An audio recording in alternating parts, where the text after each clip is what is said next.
সিলেটে মাজার জিয়ারত শেষে তারেক রহমানের নির্বাচনী প্রচার শুরু। জনসভা স্থলে যোগ দেওয়ার আগে শিক্ষার্থীদের সাথে মতবিনিময়।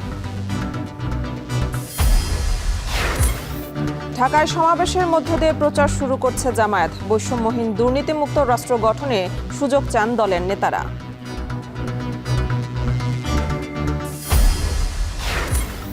তিন নেতার মাজার ও ওসমান হাদির কবর জিয়ারতের পর মাঠে নামছে এনসিপি। জড়ো হচ্ছেন নেতাকর্মীরা।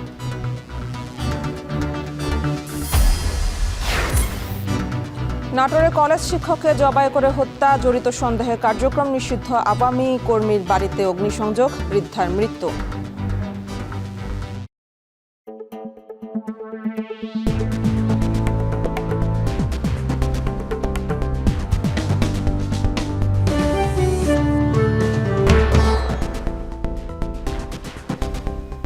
স্বাগত। এখন জনপদের পুরো আয়োজন জুড়ে সঙ্গে আছে আমি মেহেরিন অ্যানি।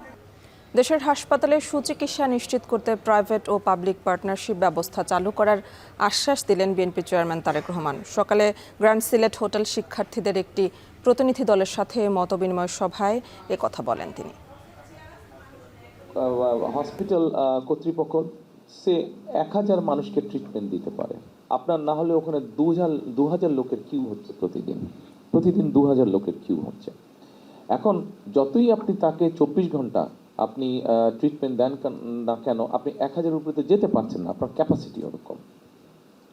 এখন তার মানে কি, মানুষ অসুস্থ হচ্ছে, আসছে, কিন্তু প্রপার চিকিৎসা সুবিধা পাচ্ছে না। এখানে আমরা প্রাইভেট এবং পাবলিক পার্টনারশিপটা নিয়ে আসছি। মূল লক্ষ্যটা হচ্ছে মানুষকে সুস্থ রাখা। সেই জন্য আমরা আরেকটি পরিকল্পনা করেছি। আমি জানি না আপনাদের সাথে একটি শব্দের পরিচয় হয়েছে কিনা, পল্লী চিকিৎসক।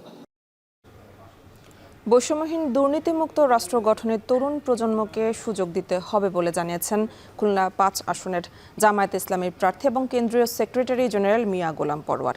নির্বাচনী প্রচারণার প্রথম দিনে সকাল থেকে প্রচারণায় নেমে আগামী দিনের পরিকল্পনার বিষয়ে জনগণকে প্রতিশ্রুতি দেন তিনি। সব ধরনের সন্ত্রাস, কালো টাকা, পেশি শক্তি, ভয়ভীতিকে উপেক্ষা করে নির্বাচনটা যেন ক্রেডিবল হয়, নির্বাচনটা যেন ফ্রি হয়, ফেয়ার হয়, সব দল সব প্রার্থীর ব্যাপারে সমতা রক্ষা করে একটা সুন্দর আচরণবিধি প্রতিপালনের মধ্য দিয়ে আমরা আমাদের যার যে মত, আমরা যেন সেই প্রার্থীকে ভোট দিতে পারি, হাকে নির্বাচিত করে একটা নতুন বাংলাদেশ নির্মাণ করতে পারি। আমার নির্বাচনী প্রচারণার প্রথম দিনে এটি হচ্ছে মহান আল্লাহর কাছে আমাদের প্রত্যাশা। তিন নেতার মাজার ও শহীদ ওসমান হাদির কবর জিয়ারতের মাধ্যমে কিছুক্ষণ পর থেকে শুরু হবে এনসিপির নির্বাচনী প্রচারণা। এই মুহূর্তে প্রচারণার স্থলে আছেন সহকর্মী হোসেন জাহিদ, সরাসরি যুক্ত হচ্ছে তার কাছে। জাহিদ, নেতাকর্মীরা এসেছে কিনা জানাবেন, আর প্রচারণা কখন থেকে শুরু হবে? কর্মীরা এসেছেন, নেতারা এখনো আসেননি। তারা রওনা দিয়েছেন ইতিমধ্যে তিন নেতা মাজার অভিমুখে, এবং এখানে কবর জিয়ারতের পর তারা শরীফ ওসমান হাদির যে কবরস্থান সেখানেও যাবেন। এর পরবর্তীতে পদযাত্রা করে পায়ে হেঁটে তারা যাবেন প্রেস ক্লাবের দিকে, এবং তাদের এই কবর জিয়ারত, দোয়া মোনাজাত, পদযাত্রা সবকিছুই কিন্তু নির্বাচনী প্রচারণাকে কেন্দ্র করেই। এবং আজ এই নির্বাচনী প্রচারণার প্রথম দিনে এনসিপির পক্ষ থেকে ঢাকা কেন্দ্রিক প্রোগ্রামটি রাখা হয়েছে, এবং তারা এই রাজধানীর বুকেই তাদের যে সকল প্রার্থীগুলো আছেন তাদের সকল প্রার্থীকেই আজকের এই প্রারম্ভিক যে প্রচারণা কাজ সেখানে তারা যুক্ত করবেন। এর পাশাপাশি দুপুরের পর কিন্তু এনসিপির আহ্বায়ক নাহিদ ইসলাম তারও একটি প্রচারণা কার্যক্রম রয়েছে। তবে শুরুতে যেহেতু তারা তিন নেতার মাজারে আসছেন, যেহেতু এনসিপির পক্ষ থেকে বারবারই এটি দাবি করা হয় যে আমাদের আজাদির লড়াই, আমাদের মুক্তির লড়াই, সেটি অনেক সুদীর্ঘকাল ধরে রচিত হয়ে আসছে, এবং সেই সুদীর্ঘকালের প্রেক্ষাপটের পিছনে এই তিন নেতা শেরে বাংলা একে ফজলুল হক, খাজা নাজিমউদ্দিন এবং হোসেন শহীদ সোহরাওয়ার্দী, তাদের এই তিনজনের ভূমিকাকে তারা অনেক মূল্যায়ন করতে চান, ঠিক যেভাবে তারা অন্যান্য শহীদদেরকেও মূল্যায়ন করতে চান। তারই একটা প্রেক্ষাপটের কারণেই আজকে তারা এই তিন নেতার মাজারে তারা আসবেন। কর্মীরা এসেছেন, নেতারাও আসবেন, এবং তারপরেই মূলত তারা যাবেন ঢাকা বিশ্ববিদ্যালয়ের প্রাঙ্গণে যে সমাহিত আছেন শরীফ ওসমান হাদি, তার কবর জিয়ারতের পরে সেখান থেকে প্রেস ক্লাব। তাই নিয়ে আমরা নজর রাখছি, নিশ্চয়ই পরবর্তী সংবাদগুলোতে আবারও এনসিপির এই নির্বাচনী প্রচারণার খবরাখবর, এছাড়াও ঢাকা শহরের অন্যান্য নির্বাচনী প্রচারণার খবর জানাতে যুক্ত হব। আপাতত এই ছিল আমার কাছে সর্বশেষ। এনসিপি নির্বাচনী প্রচারণা স্থল থেকে যুক্ত ছিলেন হোসেন জাহিদ। ত্রয়োদশ জাতীয় সংসদ নির্বাচনে সিলেট থেকে আনুষ্ঠানিক প্রচার থেকে শুরু করেছে বিএনপি। তারেক রহমানের নির্বাচনী সমাবেশ ঘিরে আলিয়া মাদ্রাসা মাঠে জড়ো হয়েছেন বিএনপি অঙ্গ সংগঠনের নেতাকর্মীরা। পরে আরও 5টি জেলায় সমাবেশ শেষে যোগ দেবেন বিএনপি চেয়ারম্যান। এ বিষয়ে আরও জানাতে সিলেটের আলিয়া মাদ্রাসা মাঠ থেকে যুক্ত আছেন সহকর্মী সাব্বিরুজ। সাব্বির, এই মুহূর্তে সমাবেশ স্থলের পরিবেশ কেমন দেখছেন জানাবেন, আর সমাবেশ ঘিরে কি বলছেন বিএনপির নেতাকর্মীরা?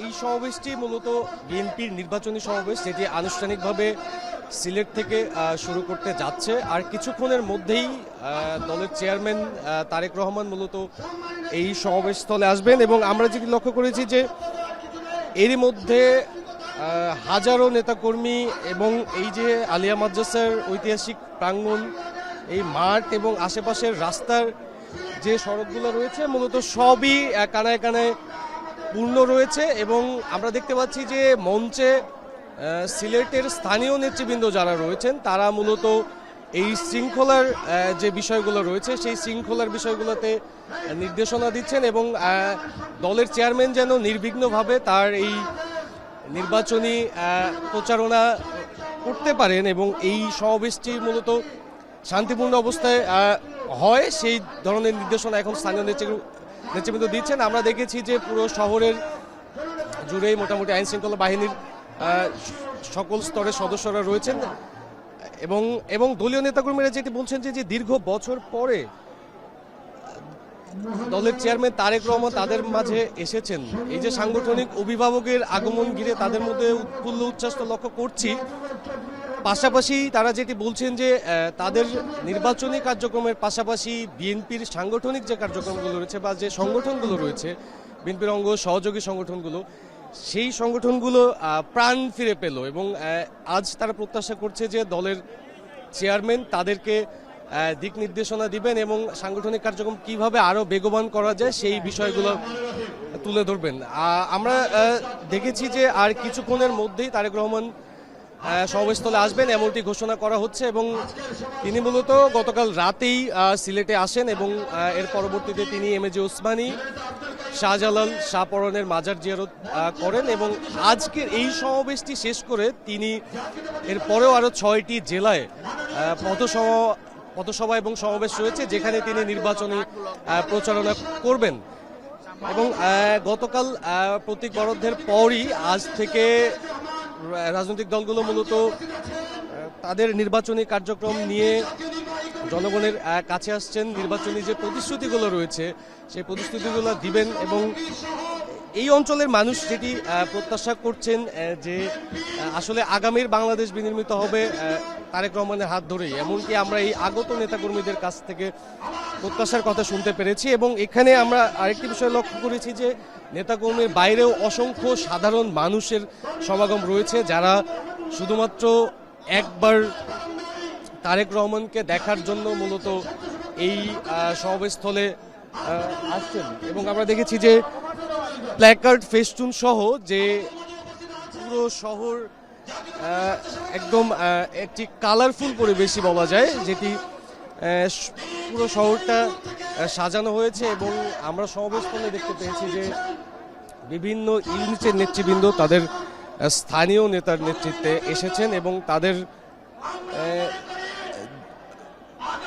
নেতাকর্মীদের প্রত্যাশা করছেন যে মূলত তারেক রহমান আজই মূলত তারেক রহমান আগামী ত্রয়োদশ জাতীয় সংসদ নির্বাচনের বিএনপির যে নির্বাচনী ইশতেহার সহ নতুন বাংলাদেশ বিনির্মাণে বিএনপির যে প্রতিশ্রুতিগুলো রয়েছে, বিএনপির যে জনকল্যাণে বিএনপির যে কার্যক্রমগুলো রয়েছে সেই কার্যক্রমে মূলত তুলে ধরবেন দলের ভারপ্রাপ্ত চেয়ারম্যান তারেক রহমান। এবং আমরা এখানে দেখেছি যে সিলেটের যে স্থানীয় নেতৃবৃন্দ যারা সংসদ সদস্য প্রার্থী রয়েছেন বিএনপির পক্ষ থেকে তারা এসেছেন। আমরা দেখেছি যে গুমেশ শিকার, বিএনপির নেতা ইলিয়াস আলীর স্ত্রী সহ এম এ মালিক সহ বিভিন্ন নেতৃবৃন্দ এখানে এসেছেন, এবং তাদের যে ইউনিটের নেতাকর্মীরা রয়েছেন সেই ইউনিটের নেতাকর্মীরা এসেছেন সমাবেশস্থলে। তো আজ এই সমাবেশ ঘিরে মূলত 3 লাখ নেতাকর্মীর সমাগমের একটি সংখ্যা ধরা হয়েছে বিএনপির পক্ষ থেকে, এবং আমরা লক্ষ্য করছি যে সেই সংখ্যা হয়তোবা পূরণ মানে হবে আর কিছুক্ষণের মধ্যেই, এবং সবাই অধীর আগ্রহে অপেক্ষা করছেন দলের চেয়ারম্যান তারেক রহমানের জন্য। তিনি আসবেন, তিনি মূলত এখানে বক্তব্য রাখবেন, এবং তার সঙ্গে কেন্দ্রীয় শীর্ষ নেতৃবৃন্দ রয়েছেন, স্থায়ী কমিটির সদস্য রয়েছেন, এবং এর পাশাপাশি তিনি আসলে এই সিলেটের যে প্রচারণার বিষয়টি রয়েছে বা বিএনপির যে নির্বাচন কেন্দ্রিক প্রচারণার বিষয়টি রয়েছে সেটি মূলত এর আগেও বিএনপির চেয়ারম্যান তারেক রহমানের বাবা শহীদ রাষ্ট্রপতি জিয়াউর রহমান, তারেক রহমানের মা বেগম খালেদা জিয়া, তারা মূলত তাদের এই নির্বাচনী কার্যক্রম সিলেট থেকেই শুরু করেছেন, এবং এরই ধারাবাহিকতায় তারেক রহমানও ঠিক একই পথে হাঁটছেন, এবং এখান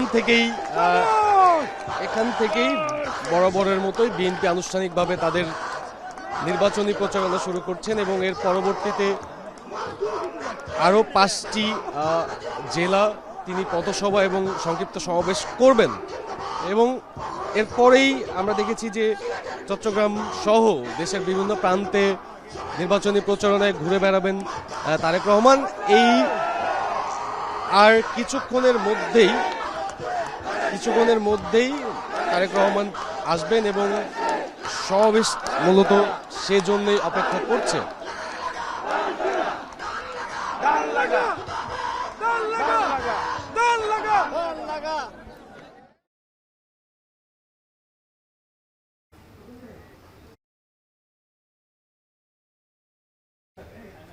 সিলেট থেকে যুক্ত ছিলেন সহকর্মী সাব্বির রোজ। বগুড়ায় সকাল থেকে নির্বাচনী প্রচারণা শুরু করেছে বিএনপি ও জামায়াতের প্রার্থীরা। এ নিয়ে বিস্তারিত জানাতে বগুড়া থেকে যুক্ত আছেন মাজেদুর রহমান। মাজেদ, প্রথম দিনের প্রচারণা কেমন দেখছেন জানাবেন। আপনি জানেন যে ত্রয়োদশ নির্বাচনের যে প্রচারণা সেটা কিন্তু আজ থেকে শুরু হয়েছে, এবং সকালে এখানে বগুড়া যে 6 আসন যেখানে তারেক রহমান এখানে প্রার্থী রয়েছেন তার প্রচারণা কিন্তু জেলা বিএনপির সভাপতি সহ এখানকার যে সদর থানা বিএনপি এবং সবাই মিলে কিন্তু এখানে তারা প্রচারণা কিন্তু শুরু করেছে। এবং সকালে যে লেহেরিপাড়া যে ইউনিয়ন রয়েছে সেই ইউনিয়নে প্রথমে উঠান বৈঠক হয়েছে। উঠান বৈঠকের পর থেকে কিন্তু তারা এখানে গ্রামে গ্রামে কিন্তু ঘুরছেন। এখানে আমরা দেখতে পাচ্ছি যে সামনে তারা কিন্তু আসেন এবং তারা গ্রামে গ্রামে যাচ্ছেন এবং বাড়ি বাড়ি যাচ্ছেন। এখানে তাদেরকে লিফলেট সহ যে তাদের প্রচারণা বিলবোর্ড সবকিছু কিন্তু এখানে প্রদর্শন করা হচ্ছে। এবং তারা বলছেন, বিএনপি সভাপতি এবং তারা নেতাকর্মীরা যেটি বলছেন, সর্বোচ্চ ভোটে বগুড়া 6 আসন থেকে জনাব তারেক রহমানকে এখানে নির্বাচিত করবেন। এবং তারা এবং প্রত্যেকটি নেতাকর্মী কিন্তু এই ব্যাপারে তারা সোচ্চার ভূমিকা পালন করছেন এবং তারা বলছেন যে বহুদিন পরে এখানে যে নির্বাচন, এটা সাজ রবে যে নির্বাচন হচ্ছে, সেই নির্বাচনটা কিন্তু এখানে আমরা লক্ষ্য করা যাচ্ছে। সকাল থেকেই বিভিন্ন প্রার্থী কিন্তু এখানে নির্বাচনে অংশগ্রহণ করেছেন। সকালে কিন্তু জামাতে ইসলামে যে বগুড়ার প্রার্থী আবেদুর রহমান সোহেল, তিনি কিন্তু শহীদদের যে এখানে 5 জুলাই শহীদদের আত্মা মাগফিরাত কামনা করেই কিন্তু তিনি তার প্রচারণা শুরু করেছেন। এবং তিনিও কিন্তু বগুড়া শহরে বিভিন্ন স্থানে আজকে তার প্রচারণা অংশগ্রহণ করবেন এবং সারাদিনই তারা এই প্রচারণায় থাকবেন। আর এখানে যে বিএনপির যে নেতাকর্মীরা তারা কিন্তু একটি লেহারিপাড়া ইউনিয়ন একটু গ্রামে প্রত্যন্ত অঞ্চল থেকেই কিন্তু তারা এই প্রচারণা শুরু করেছেন। এখানে আমরা দেখতে পাচ্ছি যে এখানে জেলা বিএনপির সভাপতি, সাধারণ সম্পাদক সহ যে নেতৃবৃন্দ তারা কিন্তু এখানে গ্রামে গ্রামে যাচ্ছেন এবং তারা কিন্তু এই নির্বাচনে অংশগ্রহণ করছেন। তারা বলছেন যে সামনে নির্বাচনের সর্বোচ্চ ভোটে জনাব তারেক রহমানকে এখানে তারা নির্বাচিত করবেন এবং তারা এই নির্বাচনের মাধ্যমে তারা সরকার গঠনের যে একটি প্রক্রিয়া সেটি কিন্তু তারা শুরু করতে চান, যে জেলা বিএনপি এখান থেকে তারা সেই আশ্বাসই ব্যক্ত করছেন। তো এই ছিল আমার কাছে বগুড়ার যে প্রচারণা প্রথম দিন, তারেক রহমানের যে আসন, সেই আসন থেকে সর্বশেষ। বগুড়ার নির্বাচনী প্রচারণার খবর জানাচ্ছিলেন মাজেদুর রহমান। চট্টগ্রামের 16টি আসনে এবার প্রতিদ্বন্দ্বিতা করবেন 110 জন প্রার্থী। সেখানকার প্রচারণার খবর জানাতে রাঙ্গুনিয়া থেকে যোগ দিচ্ছেন হোসাইন জিয়াদ। প্রথম দিনের প্রচারণা কেমন দেখছেন, সেখানে এখনকার পরিস্থিতি জানাবেন। এনি মূলত প্রচারণার মধ্য দিয়ে ভোটের যে উৎসব সেটি আসলে শুরু হয়ে গেছে এবং চট্টগ্রামের 16টি আসনে 110 জন প্রার্থী মাঠে নেমে পড়েছেন আজ থেকে এবং তাদের স্থানীয় যে সমস্যাগুলো সেই সমস্যাগুলো নিয়ে ভোটারদের দ্বারে দ্বারে যাচ্ছেন, তাদের ইশতেহারগুলো বলছেন এবং সবারই আসলে মন জয় করার চেষ্টা করছেন। অনেক জায়গায় নতুন মুখ এসেছে চট্টগ্রামের বিভিন্ন আসনে, তারা আসলে সকাল থেকে একেবারে মাঠে নেমে পড়েছেন। তার একটি চট্টগ্রামের এই রাঙ্গুনিয়ায় এবার বিএনপির যিনি প্রার্থী হয়েছেন হুম্মাম কাদের চৌধুরী, তিনিও এখানে এবার প্রথমবারের মতো প্রার্থী। পাশাপাশি জামায়াতের যিনি প্রার্থী হয়েছেন ডাক্তার এটিএম রেজাউল করিম, তিনিও এই আসনে একেবারে নতুন মুখ। তিনি সহ মোট 8 জন প্রার্থী এই আসনে প্রতিদ্বন্দ্বিতা করছেন। প্রায় 2,84,000 বা 3 লাখের মতো ভোটার রয়েছে এই আসনে এবং সকালে বিভিন্ন বাজার আশেপাশের এলাকাগুলোতে তারা আসলে প্রচারণা শুরু করেছেন। আমরা স্থানীয় মানুষের সাথে কথা বলেছি, তারা বলছিলেন যে এখানে মাদকের একটি বড় সমস্যা রয়েছে। কর্ণফুলীর নদী ঘেঁষা এই উপজেলা, মূলত এই উপজেলায় বালির একটি সিন্ডিকেট রয়েছে যাদের কারণে এখানে ফসলি জমি নষ্ট হচ্ছে, অনেকের বসত ভিটা হারাচ্ছেন এবং একটি বড় একটি সিন্ডিকেট সেটি বলছিলেন। এবং মাদকের যে ভয়াবহ থাবা সেখানে যুব সমাজ ধ্বংস হচ্ছে, পাশাপাশি শিক্ষার অভাব রয়েছে এখানে এবং তারা স্বাস্থ্যেরও একটি স্বাস্থ্য বা চিকিৎসা সেবার একটি সংকটের কথা একই সাথে তুলে এনেছেন এবং সন্ত্রাসের কথা বলছেন এখানকার স্থানীয় মানুষজন। এছাড়া চট্টগ্রাম থেকে যে যাতায়াত এই রাঙ্গুনিয়া উপজেলায়, এই পথটি একেবারেই সরু সংকীর্ণ।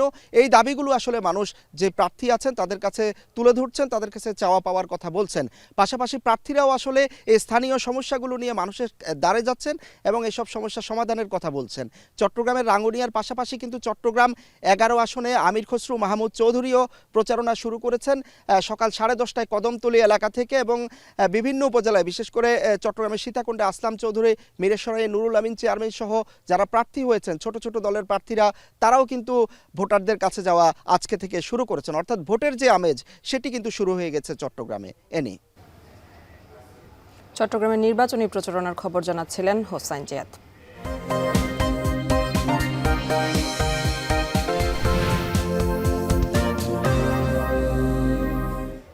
মিয়ানমার সীমান্তবর্তী 2 উপজেলা উখিয়া ও টেকনাফ নিয়ে গঠিত সংসদীয় আসন কক্সবাজার 4। প্রায় 6 লাখ স্থায়ী বাসিন্দার এই জনপদে নির্বাচনী প্রচারণার মূল কেন্দ্রে এখন রোহিঙ্গা সংকট ও জননিরাপত্তার দাবি। বিপুল সংখ্যক রোহিঙ্গার ভার বহন করতে গিয়ে নানা সামাজিক ও অর্থনৈতিক চ্যালেঞ্জের মুখে পড়েছেন এই এলাকার মানুষ। তাই ভোটারদের প্রধান প্রত্যাশা রোহিঙ্গা প্রত্যাবাসনে কার্যকর ভূমিকা এবং মাদক ও চোরাচালান মুক্ত সীমান্ত। সেই সাথে ভৌগোলিক কারণে সীমান্তের ওপারের অস্থিরতাও উদ্বিগ্ন রাখে স্থানীয়দের। এ নিয়ে বিস্তারিত জানাতে কক্সবাজার 4 আসন থেকে যুক্ত হচ্ছেন মনতোষ বেদজ্ঞ।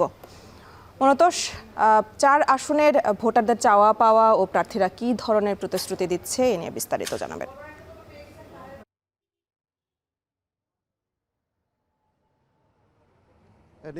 ভৌগোলিক অবস্থান, সীমান্ত সমস্যা এবং রোহিঙ্গা সংকট, এই কারণগুলো সহ নানা কারণে কিন্তু অত্যন্ত গুরুত্বপূর্ণ এবং সংবেদনশীল এই আসনটি। এবং যেহেতু সীমান্তবর্তী এই জনপদে আসলে অধিবাসীর সংখ্যা 6 লাখের বেশি এবং ভোটার রয়েছেন 3,75,688 জন। এর বিপরীতে আমি যদি রোহিঙ্গাদের কথা বলি, এখানে অবস্থানরত রোহিঙ্গার সংখ্যা বর্তমানে 12 লাখেরও বেশি এবং 33টি আশ্রয় শিবিরে তারা বসবাস করছে। এবং এই যে বিপুল সংখ্যক রোহিঙ্গার অবস্থান বাংলাদেশে রয়েছে, তাদের একটি চাপ কিন্তু এখানে যারা স্থানীয় বাসিন্দা রয়েছেন তারা বহন করছেন এবং তাদের যে শ্রমবাজার কিংবা এখানে যে চাকুরির ক্ষেত্র, সব জায়গায় কিন্তু এই রোহিঙ্গাদের অবাধ বিচরণ রয়েছে এবং তারা কিন্তু এখানকার শ্রমবাজারকে যেমন ক্ষতিগ্রস্ত করছে, তেমনি এখানকার পরিবেশ, প্রাকৃতিক অবস্থা এগুলোকেও কিন্তু ক্ষতিগ্রস্ত করছে। এবং প্রায় 8,000 একর বনভূমি কিন্তু রোহিঙ্গাদের বসতি গড়ে উঠেছে এই 8,000 একর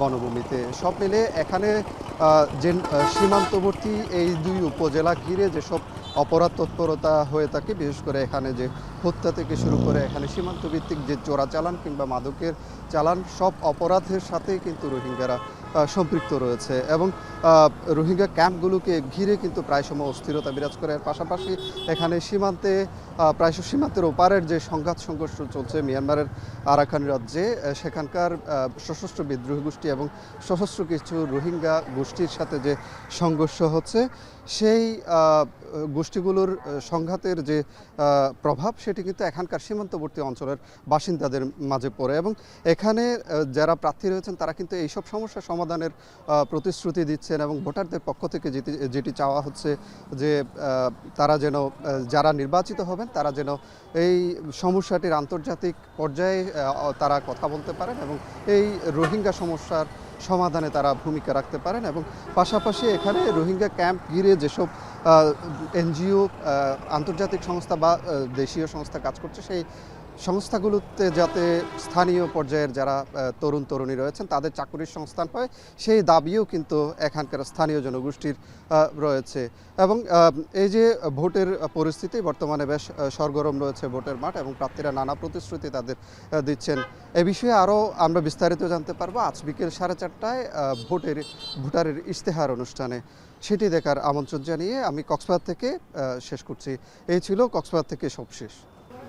নাটোরের সিংড়ায় জিয়া পরিষদের সদস্য ও কলেজের সহকারী অধ্যাপক রেজাউল করিমকে কুপিয়ে ও গলা কেটে হত্যার ঘটনা ঘটেছে।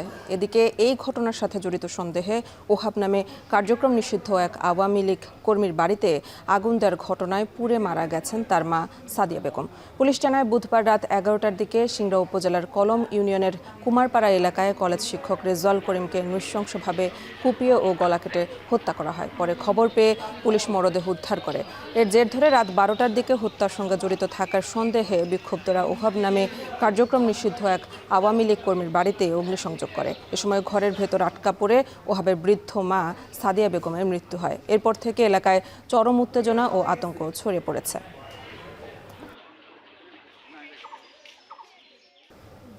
দর্শক, আবারও নির্বাচনী প্রচারণার খবর। নাটোরেও নির্বাচনী প্রচারণা শুরু করেছেন বিভিন্ন দলের প্রার্থীরা। কেন্দ্রীয় মসজিদের সামনে থেকে নির্বাচনী শুরু করেছেন নির্বাচনী নাটোর 2 আসনের জামায়াত মনোনীত হেভিওয়েট প্রার্থী অধ্যাপক ইউনুস আলী। এ নিয়ে আরও জানাতে নাটোর থেকে যুক্ত আছেন মাহবুব হোসেন। মাহবুব, নাটোরে নির্বাচনী প্রচারণার চিত্র কেমন দেখছেন, বিস্তারিত জানাবেন।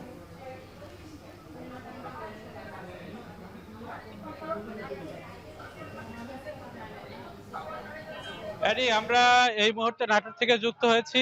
আজকে আনুষ্ঠানিকভাবে প্রচারণা শুরু করেছে নাটোর সদর 2 আসনের যে জামায়াতের প্রার্থী রয়েছেন অধ্যাপক ইউনুস আলী। তিনি সকালে নাটোর কেন্দ্রীয় মসজিদ থেকে কিন্তু এই প্রচারণাটা শুরু করেন। সেখানে দোয়া মাহফিলের মাধ্যমে এই মুহূর্তে তিনি নাটোর যে পিলখানা রয়েছেন, এই পিলখানায় তিনি সাধারণ যারা স্বর্ণকার ব্যবসায়ীরা রয়েছেন তাদের সঙ্গে কিন্তু তিনি ভোট প্রার্থনা করছেন, লিফলেট বিতরণ করছেন এবং এছাড়া আজকে কিন্তু তিনি নাটোরের নিচা বাজার সহ যে নাটোর সদরের যে পৌর এলাকার যেসব জায়গায় রয়েছে সেসব জায়গায় কিন্তু তিনি গণসংযোগ চালিয়ে যাচ্ছেন এবং এই গণসংযোগের সময় তিনি সাধারণ মানুষের যে নাটোর শহরের যে দাবি দেওয়া, যে বিভিন্ন সময় যে বঞ্চিত, সেই দাবি দেওয়াগুলো কিন্তু তুলে ধরছেন এবং সাধারণ ভোটারদের সঙ্গে কুশল বিনিময় করছেন এবং তিনি যেসব প্রতিশ্রুতি দিচ্ছেন সাধারণ মানুষের, যেমন নাটোরের নারদ নদ কিভাবে সংস্কার করা যায়, কর্মসংস্থান কিভাবে বৃদ্ধি করা যায়, সেসব বিষয়ে সাধারণ যারা ভোটাররা রয়েছেন তাদেরকে তিনি প্রতিশ্রুতি দিচ্ছেন এবং সাধারণ দেখতে পাচ্ছেন যে এই বিপুল সংখ্যক নেতাকর্মীরা কিন্তু তার যে প্রচারণায় সেটি যুক্ত হয়েছেন এবং আজকে নাটোরের নিচা বাজার, পিলখানা মোড় সহ নাটোর শহরের যেসব অলিগলি রয়েছে সেসব অলিগলিতে কিন্তু তিনি প্রচারণা চালিয়ে যাচ্ছেন। আমরা সেখান থেকে যুক্ত রয়েছি এবং সাধারণ মানুষের যে সব দাবি দেওয়া, সেসব দাবি দেওয়া, তিনি সংসদ সদস্য হলে কিভাবে সেই দাবি দেওয়াগুলো তিনি পূরণ করবেন, সেই সব প্রতিশ্রুতি কিন্তু তিনি সাধারণ যারা নাটোরের ভোটাররা রয়েছেন তিনি দিচ্ছেন। তবে আজকে আনুষ্ঠানিক প্রচারণা যেহেতু, সেই কারণে কিন্তু নাটোরের আরেকটি হেভিওয়েট প্রার্থী রয়েছে, নাটোর সদর 2 আসনে বিএনপি মনোনীত প্রার্থী অ্যাডভোকেট এম রুহুল কুদ্দুস তালুকদার দুলু।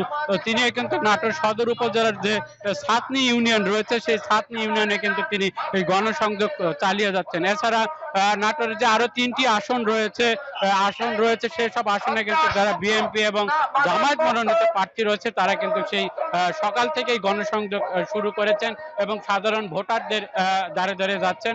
আমরা এই মুহূর্তে বলতে পারি যে নির্বাচনী প্রথম দিনে যে আমেজটা তৈরি হয়েছে সেই আমেজ কিন্তু নাটোরে একেবারে মানে জমজমাট হয়ে উঠেছে বলে বলা চলে।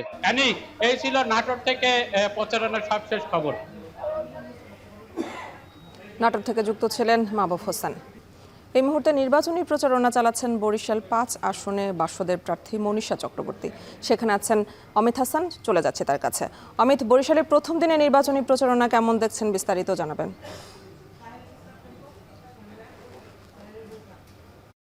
যে সারা দেশের মতো বরিশালেও যে নির্বাচনী প্রচারণা সেটি কিন্তু শুরু হয়েছে এবং বিভিন্ন দলের যারা নেতাকর্মীরা রয়েছেন, বিভিন্ন দলের যারা প্রার্থীরা রয়েছেন তারা কিন্তু নির্বাচনী প্রচারণায় মাঠে নেমেছেন এবং খুব জোরসোরভাবেই কিন্তু সেই প্রচারণা করছেন। এবং এই মুহূর্তে দেখছেন বরিশাল 5 আসনের বাসদের যে মনোনীত প্রার্থী রয়েছে ডাক্তার মনীষা চক্রবর্তী, তিনি কিন্তু সর্বসাধারণের মাঝে তাদের নেতাকর্মীদের নিয়ে লিফলেট বিতরণ করছেন এবং এই মুহূর্তে রয়েছেন নগরের সদর রোডে। এবং কিছুক্ষণ আগে আমরা দেখেছি যে শহীদদের প্রতি শ্রদ্ধা জানিয়ে কেন্দ্রীয় শহীদ মিনারে ফুলের শ্রদ্ধা জানিয়ে তারা কিন্তু এই কার্যক্রমটির সূচনা করেন এবং গতকালকেই কিন্তু প্রতীক বরাদ্দের পর আজকে থেকেই কিন্তু এই যে প্রচারণা সেটি কিন্তু শুরু হয়েছে। তো আজকে এই কিছুক্ষণ আগেই তিনি কিন্তু শহীদ মিনার প্রাঙ্গণ থেকে এই প্রচারণার কাজটি শুরু করেছেন। এরপর এখান থেকেই কিন্তু তিনি বরিশাল নগরীর যে প্রাণকেন্দ্র রয়েছে সেই জায়গাগুলো ঘুরবেন এবং সকলের মাঝে কিন্তু তাদের যে হ্যান্ডবিল রয়েছে সেটি প্রদান করবেন। এবং আরও কিছুক্ষণ পরেও কিন্তু ইসলামী আন্দোলন বাংলাদেশের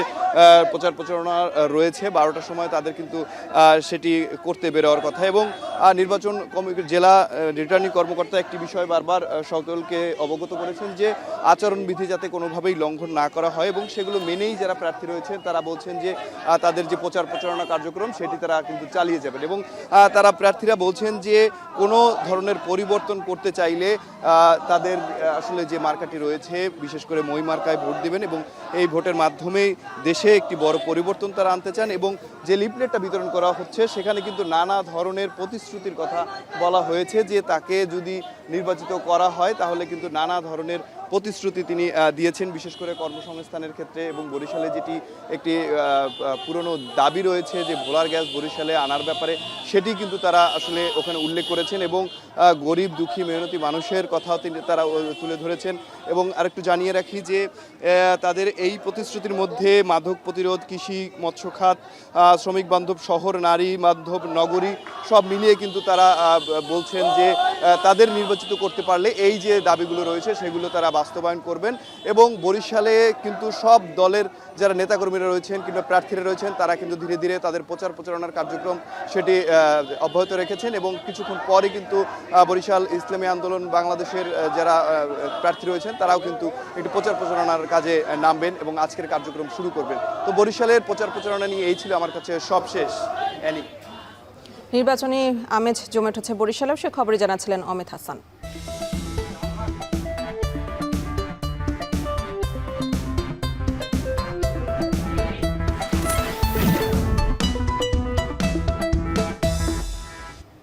ইতিহাস, সংগ্রাম আর সম্ভাবনার জনপদ যশোর, তাই আগামী নির্বাচনের মধ্য দিয়ে নারী বান্ধব রাষ্ট্র দেখতে চায় জেলার নারী সমাজ। প্রত্যাশা এবারের নির্বাচনী ইশতেহারে রাজনৈতিক দলগুলো যেন নারী উন্নয়নকে অগ্রাধিকার দেয়। রিপন হোসেনের তথ্য ছবিতে বিস্তারিত। কৃষি, অর্থনীতি আর সংস্কৃতির ক্ষেত্রে যশোরের রয়েছে নিজস্ব পরিচিতি। প্রায় 250 বছরের পুরনো এই জেলায় নির্বাচনী ভাবনায় সরগম চায়ের দোকান থেকে শুরু করে পাড়া মহল্লার অলিগলি পর্যন্ত। জাতীয় সংসদ নির্বাচন ঘিরে ইতিমধ্যেই ভোটের হাওয়া বইতে শুরু করেছে। ভোটের আলোচনায় পিছিয়ে নেই যশোরের নারী ভোটাররা। ইশতেহারে ঘরের বাইরে স্বাচ্ছন্দ্যে চলাফেরার নিশ্চয়তা চান কর্মজীবী নারীরা। আগামী সরকার যে দল ক্ষমতায় আসবে এবং সরকার গঠন করবে তারা নারীদের জীবনমান উন্নয়নের ক্ষেত্রে এই বিষয়টা অবশ্যই বিবেচনায় রাখবে। সরকার যদি আমাদের একটু মাথা গোঁজা ঠাঁই দেয় তাহলে আমরা একটু নিরাপদ থাকতে পারি।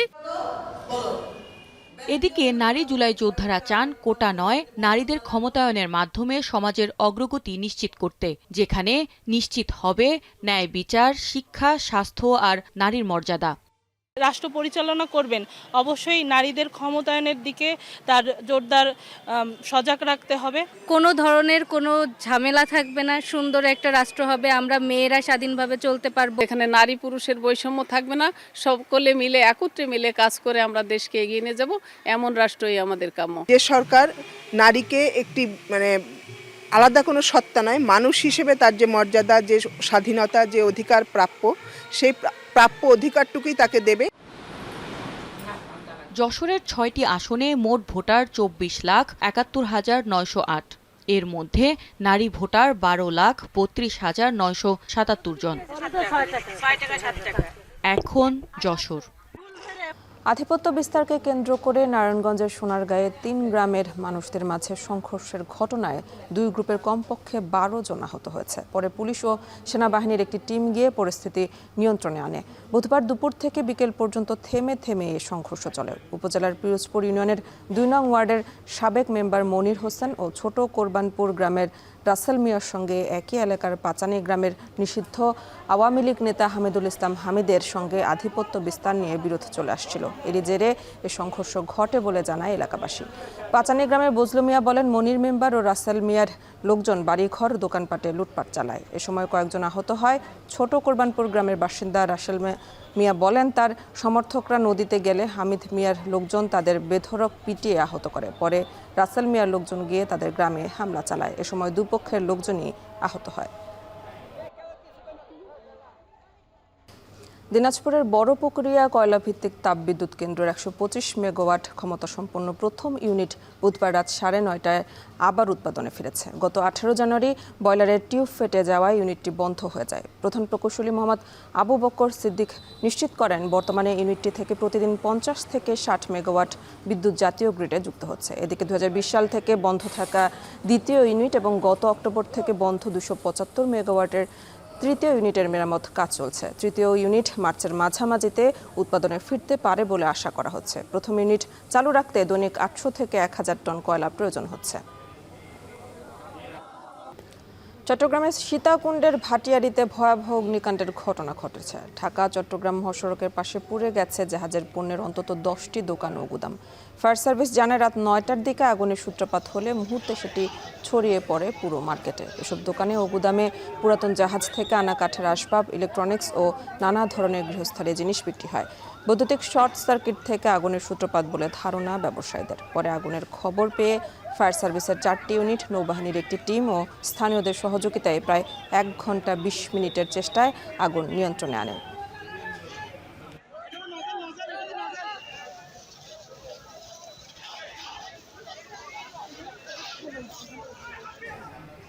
এই ছিল এখন জনপদে। এখন টেলিভিশন ওয়েবসাইটে দেখতে ভিজিট করুন www.ekhon.tv। এছাড়া ফেসবুকে দেখতে ভিজিট করুন facebook.com/tv.ekhon এবং ইউটিউবে দেখতে ভিজিট করুন youtube.com/c/ekhon tv।